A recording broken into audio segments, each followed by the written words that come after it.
Hi friends, రీసెంట్గా ప్రముఖ YouTuber Komali గారు ఆత్మహత్య చేసుకోవడం అనేది నిజంగా చాలా బాధాకరమైన అంశం. ప్రధానంగా ప్రేమ అనేది కొంత లిమిట్లోనే ఉండాలి. మెయిన్గా మనల్ని నమ్ముకున్న వాళ్ళు, బంధుమిత్రులు, తల్లిదండ్రులు ఎంతోమంది ఉన్నారు. కానీ వాళ్ళందరినీ వదిలేసి కేవలం ప్రేమికుడి కోసం ఇలా అర్ధాంతరంగా మరణించడం అనేది నిజంగా చాలా బాధాకరమైన అంశం. ప్రధానంగా మనం ప్రేమలో ఫెయిల్ అయితే మన జీవితం పోయినట్టు కాదు. మెయిన్గా మనం ప్రేమికుడే సర్వస్వం అనుకొని చరిత్రలో సినిమాలో చూపించినట్లు సర్వం త్యాగం చేయాల్సిన అవసరం లేదు. జస్ట్ సినిమాలో చూపించేది, చరిత్రలో చెప్పింది ఒక స్క్రిప్ట్ మాత్రమే. మన నిజ జీవితాలు, వాస్తవ జీవితాలు చాలా దారుణంగా మరియు వేరే విధంగా ఉంటాయి. మెయిన్గా ఈ సినిమాల మధ్యలో పడి అనవసరంగా మీ జీవితాలను ఈ ప్రియుల కోసం మరియు లవర్ల కోసం త్యాగం చేయాల్సిన అవసరమే లేదు. ముందు మీ ఫ్యామిలీ, మిమ్మల్ని నమ్ముకున్న వాళ్ళ గురించి ఆలోచించండి. ఇంకా ఈమె చాలా యంగ్ వయసులో, ప్రధానంగా పెళ్లి చేసుకోవాల్సిన వయసులో ఇలా అర్ధాంతరంగా సూసైడ్ చేసుకోవడం అనేది నిజంగా చాలా దుఃఖించవలసిన అంశం.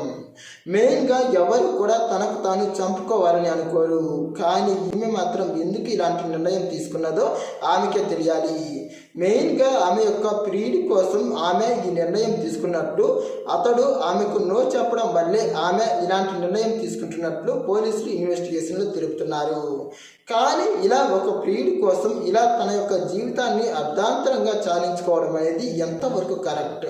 ప్రధానంగా మనల్ని నమ్ముకున్న వాళ్ళు, మన తల్లిదండ్రులు, మన బంధుమిత్రులు, మన జీవితంలో మనకు ఎంతగానో సహాయపడిన వాళ్ళు, మనం పైకి ఎదగాలని కోరుకున్న వాళ్ళ యొక్క ఆశలను చిదిమేసి ఇలా ఎవరి కోసం మన జీవితాలను నాశనం చేసుకోవడం అనేది నిజంగా మనం చేసేది చాలా బిగ్గెస్ట్ మిస్టేక్. చావు అనేది ఆ దేవుడి నిర్ణయం, దాన్ని ఎవరు కాదనలేము. కానీ మనకు మనం చావాలనుకోవడం అనేది చాలా బిగ్గెస్ట్ మిస్టేక్.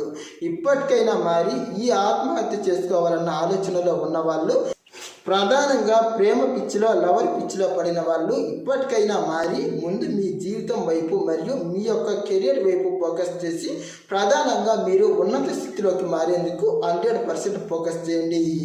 ప్రేమలు, పెళ్ళిళ్ళు, లవర్లు, పిచ్చిలు అనేవి తర్వాత. మెయిన్ మీ జీవితం అనేది మీ చేతుల్లోనే ఉంది. అనవసరంగా ఇలా దారుణంగా మీ జీవితాలను నాశనం చేసుకుంటే మాత్రం తర్వాత సఫర్ అయ్యేది మీరు కాదు, మిమ్మల్ని నమ్ముకున్న వాళ్ళు, మీ ఫ్యామిలీ.